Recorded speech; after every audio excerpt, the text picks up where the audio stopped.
It's Alea Antoine. You're listening to Tease podcast. Everyone loves a tease. Stop. But don't get too excited. Now that I'm learning to care about myself more, I don't need that void filled by other people, which means that I'm no longer okay with people crossing emotional or physical boundaries that we have, because it's not going to bring me anything that I don't already have, and it's actually just going to be to my detriment. You know what I mean? Hello everyone, and welcome to Tease podcast. Happy Tuesday, bitches. It is so good to be back with you guys. I'm feeling good today. I think it's because I have on, when girls wear those athletic wear, athleisure outfits, and it's accompanied by a really tight BBL jacket, like the Lululemon one, or I know a bunch of brands make it. The one that I have on is from Uniqlo. This is my first workout jacket like that, and I get it. I literally feel like I can complete any task. With this jacket on, I can attend a business meeting. I can go to Pilates. I can go, what else can I do? I can go to the club in this. I literally just got off of a meeting and I was like, oh my God, did I just do my meeting in athleisure? But I completely felt the most confident that I've ever been. And also because I don't own any clothes that cover my waist. These jackets have superpowers. This is the equivalent of when men wear, what do men wear that they're feeling themselves in? This is when men wear a suit. My cousin is the type of person to wear a suit to the mall, to the grocery store, on a date. He just always does it because he's I literally feel like I could do anything. This is that equivalent. This is wearing a suit for the girlies. I would say for mask, it's the equivalent of wearing a black tank top. I feel every mask in a black tank top is feeling themselves, or it's their version of a hat, a really cool hat. I don't know. Maybe this is just me projecting because I love when they wear black tank tops and hats. I don't know if that's part of the uniform, but I'm sure it is. Guys, this summer has been so ridiculous. I came into this summer thinking, oh my gosh, I'm going to get so much done. I'm going to be working and doing the pod and doing all of these things, And then I didn't get a job. I didn't get a job for the summer. Well, I have a job, but okay. I need to stop saying that I don't have a job because let's be for real. I work 1 day a week and that's work. Work is work. I'm not going to deprive myself of being part of the working culture. I am doing both. But I told myself, I was okay, we're going to be grinding, you know what I mean? But for some reason, whenever I'm oh my God, I'm going to overload myself, the universe is nah. So I didn't get a job. I was on a 7-month job hunt, which is insane. And I think it might have been a blessing in disguise. Now, on my last episode, I'm not going to lie, towards the end, I was bitter. I was bitter about the job hunt here. I was bitter about the standards here. And I'm not condoning any of it still, but I actually did get a new job, but I haven't filled out the paperwork or anything, so we're not even going to talk about it because I don't want the rug to get pulled out from under me. I don't know what type of psychological issue that is, but I used to be the person that was I'm gonna do this and I'm gonna do this, and then you manifest it by telling everyone. But I realize I don't like that strategy because then if you don't get what you're talking about, then everyone asks you about it. Versus when you're trying things and moving in silence, no one's going to check in with me. If I fail, it's to myself. No one else will know. So I got a new job and I was oh my God, especially in this economy with a 7-month job hub, I had literally given up, especially because I saw a tarot card reader around when I first moved here. It was around when I first moved here, and because January auditions that I did had already passed, didn't make it to the actual hiring part, you know what I mean? So I was fuck, like, what am I going to do with my life here? How am I going to make money? What am I going to work on? You know what I mean? And honestly, I can't even tell you how I've been making money. For some reason, I feel like every time I get a little bit worried, some opportunity comes to like pick up our shift or like a refund check or like, I don't know. Like, it's just like the universe is really like holding me up by the ass right now.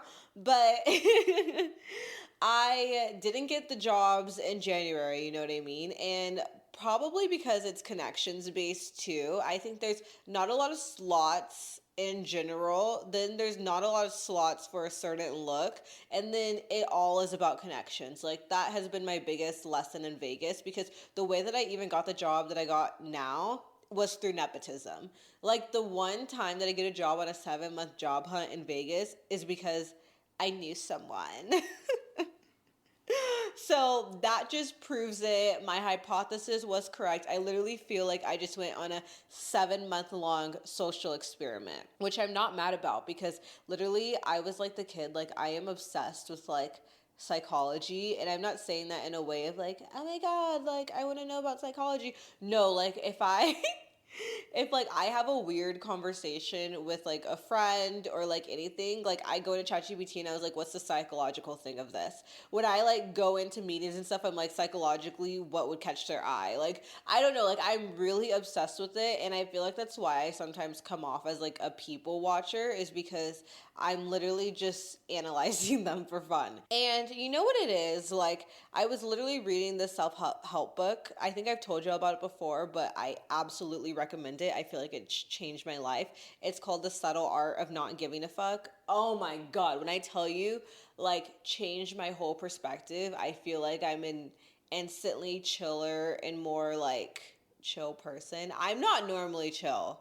Like, I'm gonna be honest. Like, when people are like, oh my God, I'm so chill. Like, I'm chill. Like, I am not chill. I am not a chill girl at all. I'm chill in the sense of like, I don't give a fuck about a lot of things. But when it comes to like actually like moving through life, like, I don't think I fall into the chill category. But I was reading this book and it told me that basically life is just like full of problems. You know what I mean? Like, you're constantly solving problems. And the way that you get like dopamine and happiness authentically is like when you solve a problem. It's not from drinking, drugs, partying. Like, yeah, those are like little highs, but they're not sustainable. But the way that like you get actual happiness is like solving your problems. And that's why sometimes people who like we think have it all are still like unhappy is because now they're like, I don't even know what problem to solve. Like, I remember always seeing on TV shows like people that were already successful at like 25 and they're like, I don't even know what to do now. Like, I feel so lost. And I used to always be jealous. I'm like, bitch, like that is a great problem to have, but it's probably they're not finding happiness because there's nothing to solve. You know what I mean? So I solved the problem of wanting a new job. Solved it. And there's nothing like hindsight that like gives you complete perspective because now that I look back on it, I'm so glad that I didn't have a job for those 7 months. Like, yes, I worked on and off, but I'm really glad that I didn't have like a 5 days a week schedule through that. In hindsight, I think it's what really was best. And when we did our vision boards, I remember on my vision board, I put year of life. And it's so crazy because every time you put something on your vision board, like, you really have no idea how it's gonna come true. And so I get sometimes really nervous, like when I put stuff down, because like I'm like, oh my God, what's this gonna be? And putting year of life, now that I look at it, it's over there, that's why I'm turning, is actually risky as fuck because whatever people say life is lifing, like that doesn't mean that it's going great. And I literally put year of life. Oh my God. I literally like manifested going through the struggle bus myself, it kind of felt like. But originally the reason why I had put it is because I wanted to be like in the moment, and I felt like life had passed me up a lot of times. Like when I was working in Texas, like over the summer, I would work like 5 days a week, 4 p.m. to 2 a.m. I felt like I kind of missed the whole summer, you know what I mean? And I was like, I really want to practice being present. And when I tell you the universe was like, well, bitch, you're going to have to budget and be present. But it was like the best summer and like the happiest that I've ever been, which is crazy because I personally like always think that like happiness comes from like shopping. Like, oh my God, I made this much money. Now I can buy this. You know what I mean? And I actually like haven't shopped in a really long time, at least over a month, maybe 2 months. Yeah, it's been a while. It's been a while. But I have so many outfits that I haven't worn. So this was also to hold me accountable and be like, you're not getting any new clothes, Alea, until you wear what's in your closet. Wear what's in your closet because I am an outfit saver. I'm an outfit saver. I usually hate repeating outfits, but I've actually been repeating some outfits and it's kind of powerful. I think for me, the secret to repeating an outfit is that like you have to be in a completely different space. Like if I didn't wear it in Vegas and I just moved here, then like it's basically like I've never worn it before. And if the picture's at the bottom of my feed, then who cares? And honestly, let's be for real, no one's checking my feed. But I feel like I've like gained so much clarity like over the summer. It's crazy because I realized that like when I used to have alone time, I would feel really uncomfortable. Like, you know how we all always complain like, "Oh my God, I just want an alone day. I just want to spend time at home. I want to do an activity. I want to go to like my pool." You always say that, right? And then the time comes where you could be alone with yourself and you get really antsy. You start going online, you maybe FaceTime a friend, you call a friend, and next thing you know, your alone time is already gone down the drain. You didn't even do it. And that's how I used to always be. Like, if you looked at me when I was 21, like, if I was alone, I was FaceTiming a friend, I was calling my long distance friend. I, like, couldn't fathom the fact of like really like being in touch with myself and like living like a slow paced life, you know what I mean? And I feel like this summer being 23, I have actually lived a more like, oh my God, I had a soft girl summer. Oh my gosh, without even trying. I think I did. I like had a very slow pace of life and it was absolutely beautiful. Like I would say my normal schedule was wake up at whatever time I want to, and I am not gonna lie to you guys. I don't wake up at 5 a.m. I don't wake up at 7 a.m. I don't wake up at 9 a.m. I don't really wake up at 10 a.m. I wake up at like 11 a.m. 11 a.m. to noon is like my peak. Like, also because whenever I wake up early, I end up just ruining the rest of my day because I'm grumpy. So I would wake up at like 11 a.m., right? Have breakfast or something, work on the podcast, post my content that I like drafted to post for the morning. And then I would maybe go run an errand, like go to Trader Joe's, go to the mall, like to return stuff. I don't know. Like I would just run an errand just to get outside of the house, come back, have lunch, work on the podcast again. Then I would go to the gym, maybe do some yoga, go to the pool, read my book, come back home, have dinner, watch TV, and then if I had like the late night zoomies where like I had a lot of energy at night, work on the podcast again. Like it was beautiful. Like, oh my God, I don't want to work now, guys. I don't want to work. Remember how I complained about not having a job? Well, now I don't want the job. I feel like that meme when it's like life when you don't have a job, and then it's like life when you do have a job, and it's like both the same face.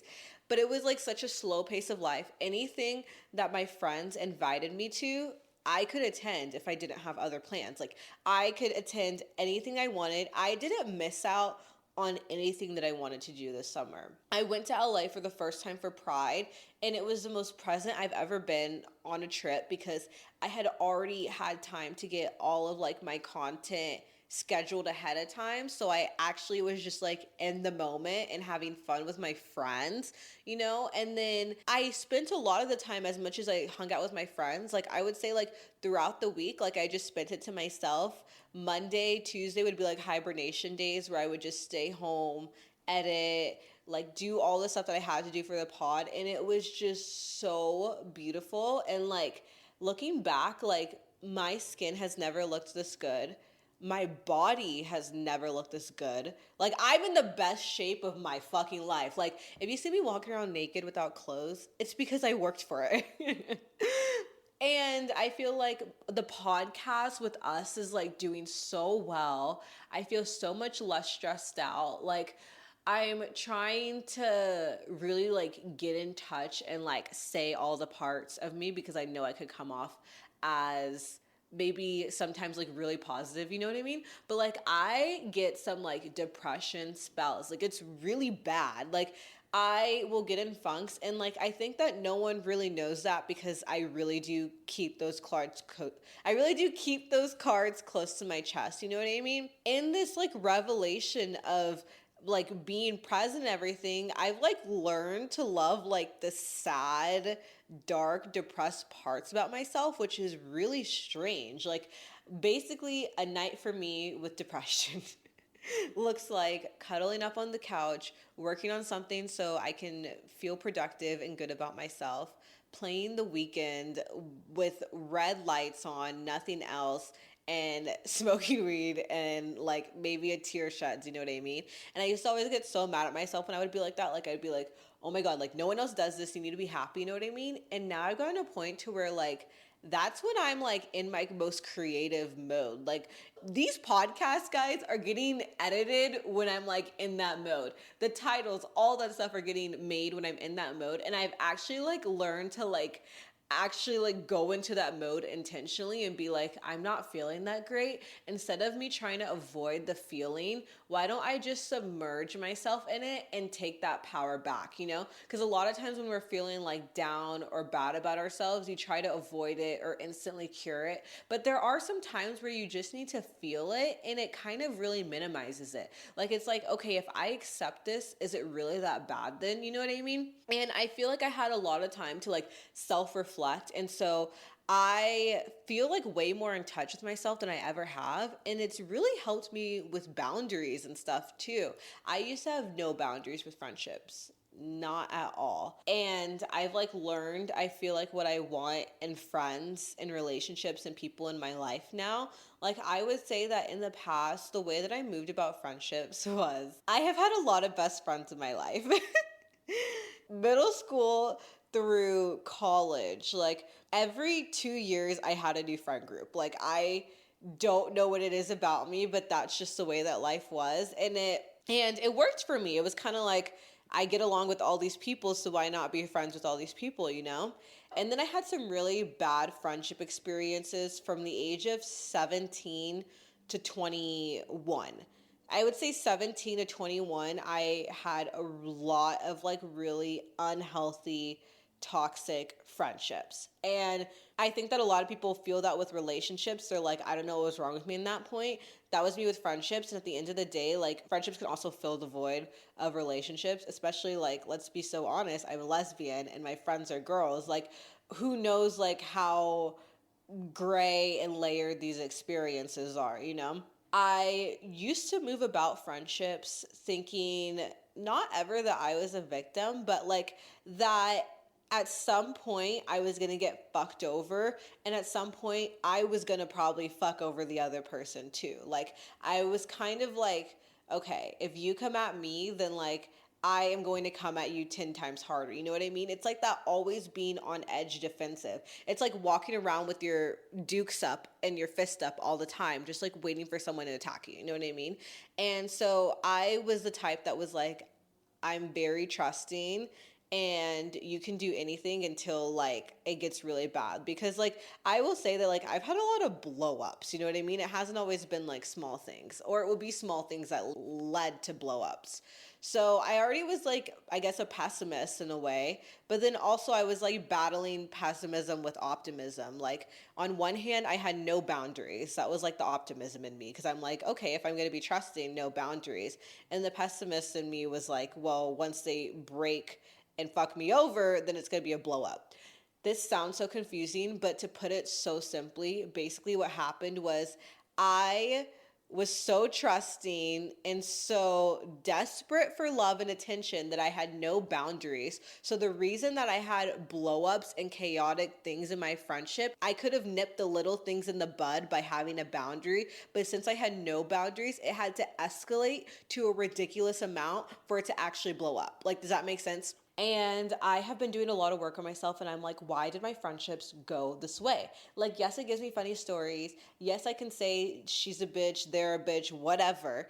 But like, what is my role in playing it? And I want to go deeper than just I was mean to her too, or I got back at her too, or like I said this to them too. Like, I want to go deeper than that and like think psychologically, like, what am I doing in friendships that I keep getting in these same bad ones for over 5 years? You know what I mean? Like, there's something that I'm doing that's wrong. And I realized that, again, it all goes back to your childhood, you know? And I realized that in friendships, I was choosing people who I wanted to like be the center of attention, basically. Like, only child syndrome. Like, I wanted them to like love me, be obsessed with me. Like, I always used to say, like, I don't like people who don't like me. And yes, that could come off as like confident and like, yeah, I don't accept anything less. But it also has a really, really bad consequence that comes with it. And it's that whole thing to where like, you don't realize when someone's crossing your boundaries, because if they disguise it with just the right amount of love, I'm obsessed. You know what I mean? Like, I would have a friend breaking these boundaries, maybe crossing lines that shouldn't have been crossed, saying things that shouldn't have been said. But when they masked it as, you know, like, I love you and that's why I'm saying this, like, I instantly was like, okay, like, well, they love me. You know what I mean? Like, it was like this really like desperate attempt for like love and validation, you know? And I wanted to be, I wanted people to be obsessed with me. I have daddy issues like bad. Like, I'm so aware of that, and I think that that came out in my friendships, especially that I did lean towards friends who like filled more of like a protector, kind of like a more like a daddy role, you know what I mean? Like, I liked my friends to like kind of be the one who was maybe more rough around the edges, because I'm not like that all the time. You know what I mean? Like, it really like was a whole weird thing, and I need to go like even deeper on it, but it was like kind of like playing out this like gender rolled relationship but in a friendship. So it's really gross when I think about it. But I let people like walk all over me because I was fine with being walked all over if it came with the right amount of attention. Like, I didn't have enough like self-esteem to where like my validation to myself was enough. You know what I mean? So if someone's coming at me and then they tell me like, it's because I care about you, you know, I would only do this for you or something like that, like, I fold. Do you know what I mean? And that is terrible. Like, girl, like, oh, work on yourself.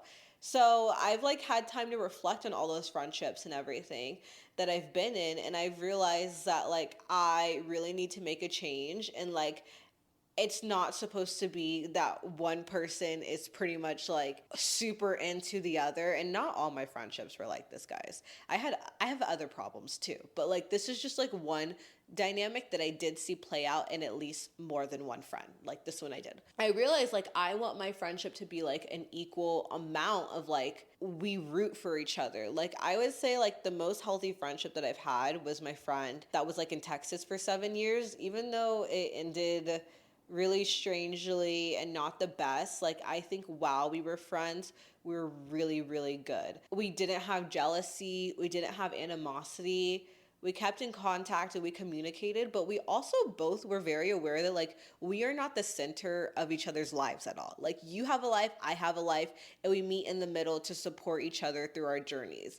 And when I think about that, like, I want a friendship like that again. You know what I mean? Like, that was a really amazing friendship. And even though I spent a really long time being so pissed off about the way it ended, but sometimes things just end because they have to. And I can now like look in hindsight and be like, one thing that I'm so thankful for, that like I'll always be thankful for her for, is like really giving me a good example at one point in time of like what relationships with other people should look like, you know? So that has been like a really good thing for me to reflect on. So I'm like trying to move with more intention in my friendships and relationships. And I used to be someone that moved with FOMO and says yes to everything.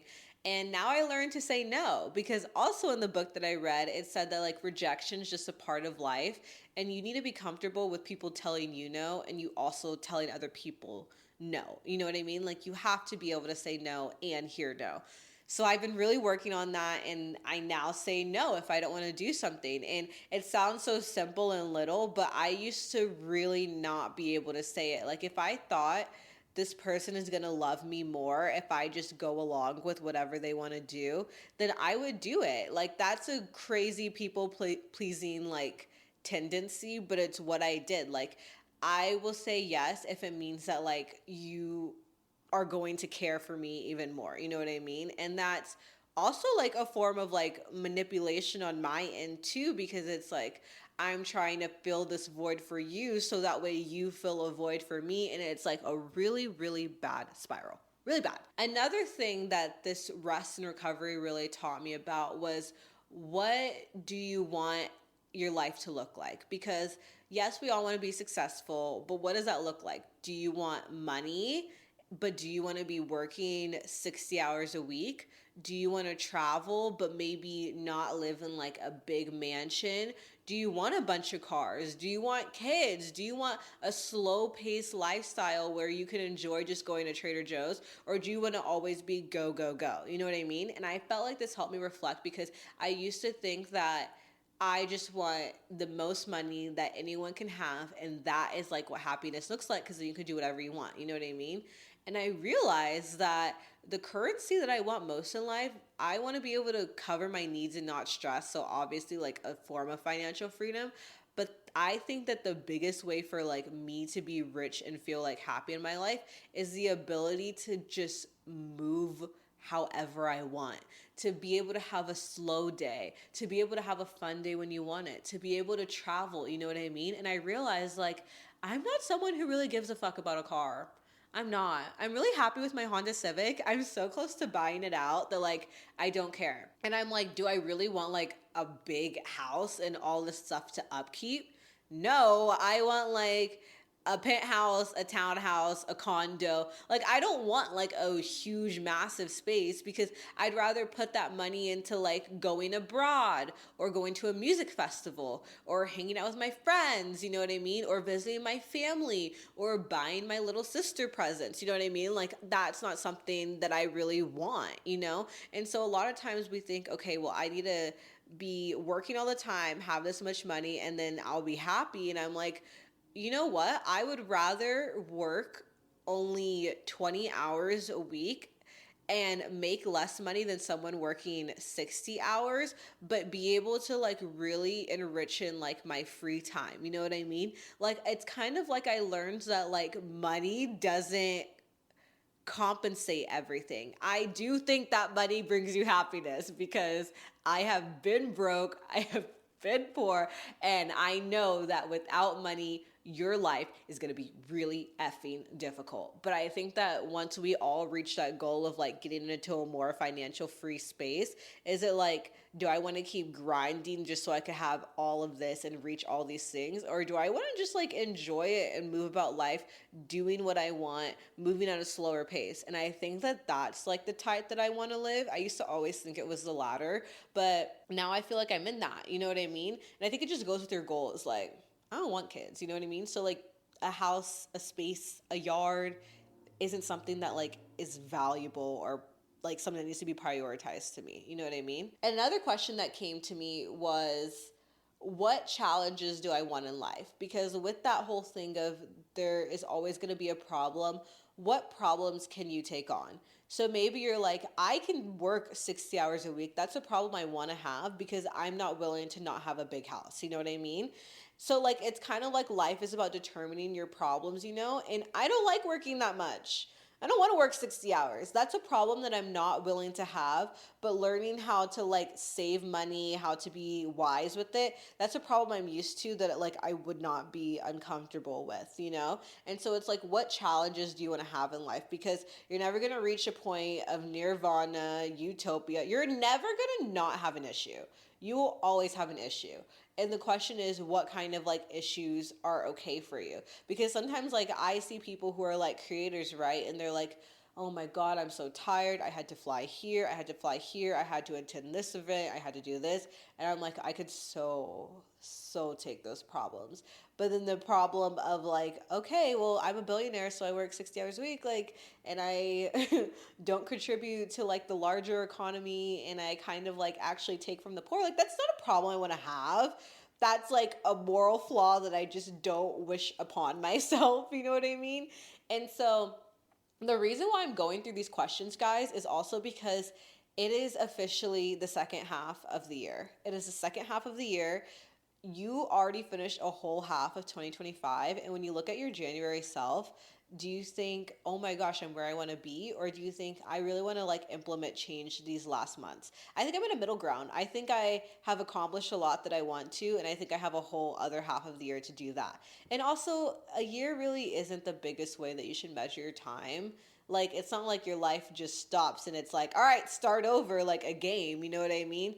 No, like measure your life in like a decade or something like that gives you a lot more time. But if we're thinking in terms of year, I think that coming like to terms with these questions is really good, especially like as we go into fall and winter. Like, there's less distractions and there's less like instant dopamine hits than there are during the summer. Like, summer I can just go outside, be in the sun, go to a pool, drink during the day, party, and I'm like instantly happy. You know what I mean? Not saying that those are healthy forms, but during the winter, like, there comes like a lot more structure, there comes rain, there comes seasonal depression for a lot of y'all, you know? And so it's really about like finding these answers in yourself to like kind of make it easier to coast along until next summer comes. So I'm gonna keep going with questions for y'all, but yeah, let's just really dive in. Okay, the next one that I have been thinking about is, what am I willing to tolerate with people? That's like the same as like going back to how I do friendships. I think for friendships, relationships, family, all of the above, what are you willing to tolerate? Because I think a lot of us, the reason why we have time drawing boundaries is because we don't know what we can handle. You know what I mean? Like, I'm like, okay, I don't want someone to cuss me out or leave me on the side of the road, but that's like not an everyday thing. What are you willing to tolerate? Because if you have boundaries beforehand, you'll never get to like that really bad point because you said no. So some things that I shouldn't have tolerated was, I shouldn't tolerate being the punchy bag or being the person made fun of. I shouldn't tolerate people not caring about my time. You know what I mean? I shouldn't tolerate being like made fun of or like having my boundaries crossed. I shouldn't tolerate like someone that crosses my physical boundaries. Like, I shouldn't tolerate that, you know? And it sounds so easy, but everything that I've said and more, I've tolerated in the past. I've tolerated people um crossing me completely because I was like, well, I can handle this if it comes with this extra love or care that I want myself to have. And now I've realized that, like, now that I'm learning to like care about myself more, I don't need that void filled by other people, which means that I'm no longer okay with people crossing like emotional or physical boundaries that we have, because it's not going to bring me anything that I don't already have, and it's actually just going to like be to my detriment. You know what I mean? And I feel like that's a really hard thing. Like, I literally feel my body like shaking and tensing up when I'm even talking about this. Like, oh my God, it's like when your body goes through a form of like, I don't know, like, I guess when you go through trauma and then you like think about the trauma, but like you can like feel like a physical sensation.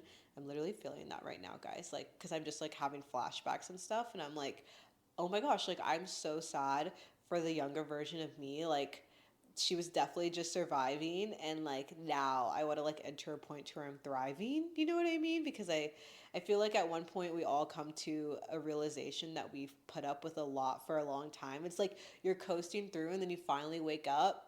And I thought I woke up a while ago, but I feel like I just now am, you know? And it's just little by little. I'm sure that like in 2 years I'll be like, what was I doing when I was 23? You know what I mean? Because I am only 23. So like, how much do I really know?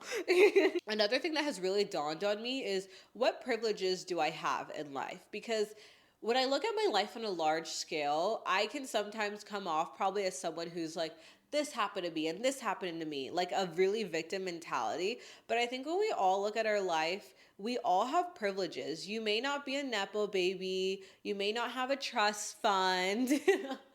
You may not be born into a Fortune 500 company, but I'm sure that you have a privilege that someone else would be dying to have. You know what I mean? Like, for example, I would say some privileges that I've had that I've definitely overlooked is my grandma helped me pay for my college. I don't have college debt or student loans because of her.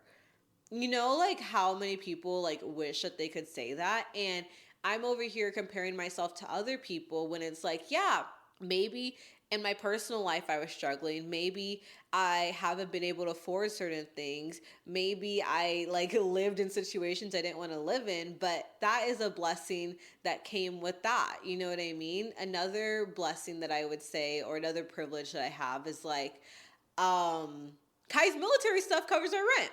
It covers our rent, and so I am able to go through that job hunt journey without worrying about covering that from my own pocket. You know what I mean?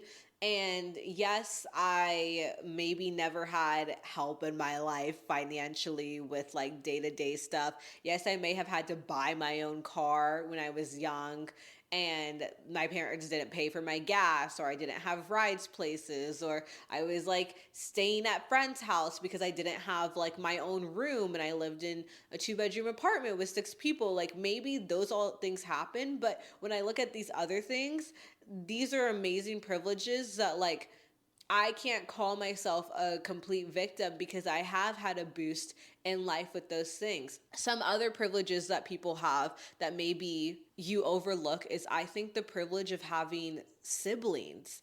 I have 2 siblings, but they're much, much younger than me. They're 7 and 9. And when I look at people who have siblings who are like really close in age, like, what a privilege and a blessing it is to like have someone to navigate life with, to ease the burden, to like feel like you can rely on someone who gets you unconditionally around this age, someone that like you really are living a lifetime in the same with. Like that is a huge privilege, and it definitely goes overlooked because I'm sure that a lot of people look at their siblings and are like, I can't fucking stand you, and they don't see that like they really got like that big of a blessing. Maybe you're sad because you're living at your parents' house right now and you're in your 20s, but what a blessing it is that like you have a parents' house to live in. You know what I mean? Like you maybe have your own bathroom. Like, oh my gosh, when I got my own bathroom when I went to college, I was like, oh my gosh, what a life. I am rich. I have my own bathroom. There's people who have their own bathroom when they're like 12, but they don't realize like what a blessing it is. And I think the reason that we just don't know our privileges is because we're always seeing what we don't have. We're always seeing what we lack. You know what I mean? And yes, there are people who definitely have it so much better than you. They will never have to worry about a lot of things in their life. But there are things that you either have help with or that you don't have to worry about because of what you've been blessed with too. You know what I mean? I think we can all look deep down and like find things where we're like, you know, I know someone that doesn't have that, or this is like what actually like really has like made my life easier. You know what I mean? And with those privileges, I think like you kind of like learn what role you want to take on in life. I would say that's like the last thing that I've been really thinking of is like, what role do you want to play in life? Like, do you always want to be a perpetual caretaker? Do you want to be a support system? Do you want to be the person that everyone calls when they have an issue? Do you want to be the independent person who maybe doesn't keep in touch as much? What is the role that you want to play? Because you can't do everything. You can't be the person that is Captain Save-A-Ho and saves everyone, and then also be the person who still has time for yourself. And you can't be the person who prioritizes themselves first and then also prioritizes maybe your family first. You know what I mean? We all have that cousin where everyone's like, I haven't even heard from them. What are they even doing? But it's because they're prioritizing themselves. You know what I mean? It just comes with a push and pull. So it's like, what role do you want to play? And I realized that like I would play a role of, maybe I'm not Captain Save-A-Ho. I don't want to like save people from all of their problems. And maybe I can't keep in touch every single day. Maybe I can't call people every single day. But I want to play a role of like, I'm taking care of myself, and you know that like I am always there if you need me, but maybe I'm not always there at the time when you don't need me. You know what I mean? Like when I think of my little siblings, maybe I don't get to live right next to them and I don't get to play that role of like a big sister who's like in the same state, who attends all their events. Like, unfortunately, like I robbed them of that thinking of what I want out of life and how I wanted to move on in my life. You know what I mean? I wanted to move out of Texas. And if I had given myself to them in that way, I would have taken from myself, you know? So instead of that, I want to play the role of like emotionally supportive, to where they know that like they can always call me. Like they do call me because they maybe had a bad day at school, maybe a kid teased them, and they call me, and maybe I can't be there for every single thing physically, but I just want them to know that emotionally I am there. So it's kind of like, what role do you also want to play in life? Oh my God, this was like a deep, like fulfilling episode, but I think that like in the spirit of like half of the year going by and the spirit of duality, like, guys, yes, I have times where I like this, and I also have times where I'm fucking on a bender, eating an edible, 5 shots to the face, and I am losing my mind and my platform heels and falling over. Like, I do both, and I think that it's like all of us should do both. I don't think that you should like just be like, what do I want? Like, I think there's definitely a balance, because the reason why I love my peaceful time is because I also go out clubbing. Like right now, I'm craving the club, and then when I go to the club, I'm craving some alone time. So it's like a balance, you know what I mean? And now I know that you have written in some questions, so let's do a tease me question, stories, advice. Okay, so this one wasn't a question that was directly written in. I kind of like took notes on it. Me and Kai had a video go viral on TikTok that basically I was saying that Kai had a friend who they referenced as their gay friend, and then I found out she was a baddie, and I was like, what? You know what I mean? I wasn't actually mad. I actually just like made that video because I was like shocked. You know what I mean? Like, of course, Kai could have a baddie friend, but it's just like I didn't assume that it was a baddie for some reason. You know what I mean? Like, I don't know why I thought that. But it gained a lot of controversy because the question is, should your partner have friends that are their type? Is pretty much the question. So let's say you're in a straight relationship. Should your boyfriend have friends that are girls? If you're in a lesbian relationship and you're dating, in my case, I'm a femme, Kai's more masc, and Kai's really attracted to femmes. Should Kai have femme friends? Should I have masc friends? And I've done all of it. I have never been the person to say you can't have friends. You know what I mean? I think there's definitely a balance, and I've definitely seen it go south. I've definitely had my boundaries crossed before. Kai's had their boundaries crossed before. There is bad shit that comes with it all the time. You know what I mean? But at the end of the day, I say that with all the bad shit, we can never look at each other and say, well, you don't allow me to do something. It's kind of like setting someone free in a way. Like, you're not letting them go, but you're giving them the freedom to like choose, be chosen, and possibly mess up. And I think that's what makes a relationship stronger, is that if Kai or me wanted to mess up, we could. Maybe we could, but we don't. And so I would rather know that my partner has the opportunity to fuck up and they choose not to because they love me, than I keep them locked in a box at home and they never have the opportunity to fuck me over. You know what I mean? Like, I think that real love is when, in the face of like temptation, the face of the world, you still choose your person. And at the end of the day, like, just because your partner has a friend who's like maybe like their quote unquote type on paper, that doesn't mean they're gonna fuck. That doesn't mean they're gonna hook up. Like, that doesn't mean anything. You know what I mean? Like, I have had friends where maybe we were probably each other's type, and I'm like, ew, keep that away from me in that way. You know what I mean? So and then you have people who cheat on people with people who aren't even their type. You know what I mean? So you just like really, guys, you can't control life. You can't control other people. I also am too lazy to give a fuck. I'm too lazy to be like, you can't have this friend, or who are you friends with now, or who are you texting, or what's like, I'm lazy. The time that I would spend going through all that is time that I could literally be working on the podcast.